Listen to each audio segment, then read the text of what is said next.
क्या आपके घर का गैस सिलेंडर भी लेट आ रहा है, या आपके फेवरेट रेस्टोरेंट का खाना अचानक महंगा हो गया है?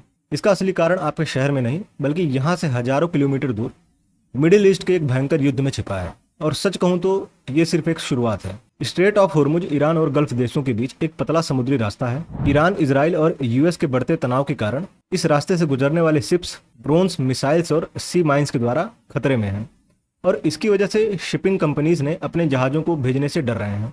इसलिए बहुत सारे तेल के जहाज स्ट्रेट ऑफ होर्मुज के बाहर इंतजार कर रहे हैं, लेकिन कोई उसको पार नहीं करना चाहता। सरल शब्दों में दुनिया का सबसे इम्पोर्टेंट ऑयल हाईवे लगभग बंद हो चुका है। ये इतनी बड़ी बात इसलिए है क्योंकि आमतौर पर हर दिन लगभग 20 मिलियन यानी 2 करोड़ बैरल तेल इसी समुद्री रास्ते से गुजरता है, जो दुनिया की कुल 20% ऑयल सप्लाई करता है। तो जहाजों का यहाँ से न गुजर पाना विश्व भर के ऑयल सप्लाई को कम करेगा, तेल के दाम बढ़ेंगे और दुनिया भर में पेट्रोल और डीजल के दाम भी बढ़ेंगे। एक और बड़ी वजह है इंश्योरेंस।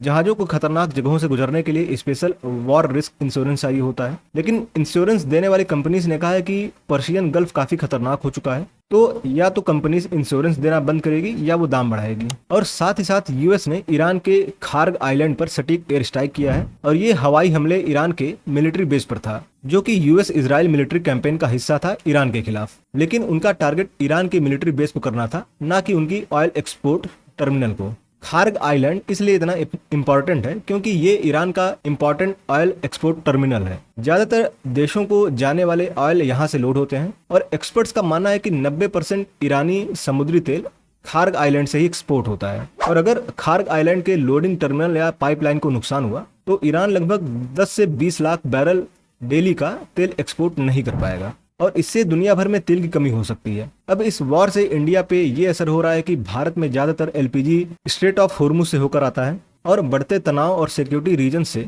वो एरिया लगभग बंद हो चुका है। और इससे क्या हो रहा है कि एलपीजी वाले जहाज देरी से पहुंच रहे हैं या फंस गए हैं। सप्लाई की चिंता के कारण लोगों ने जल्दी जल्दी गैस सिलेंडर बुक करना शुरू कर दिया। रिपोर्ट के अकॉर्डिंग एक दिन में लगभग 76 लाख बुकिंग की कोशिश हुई। और कंपनीज क्या कर रही है कि घरेलू मांग को बचाने के लिए बिजनेसेस को एलपीजी की डिलीवरी कम कर दी गई है, जिससे होटल, रेस्टोरेंट, स्ट्रीट फूड दुकानदार को काफी दिक्कतों का सामना करना पड़ रहा है। अगर मिडिल ईस्ट का यह तनाव नहीं रुका तो भारत में महंगाई का ऐसा बम फटेगा जो सीधा हमारे और आपकी जेब पर गिरेगा। इस वीडियो को अभी सेव करें, अपने परिवार और दोस्तों के साथ शेयर करें ताकि वो भी ये असलियत जान सकें।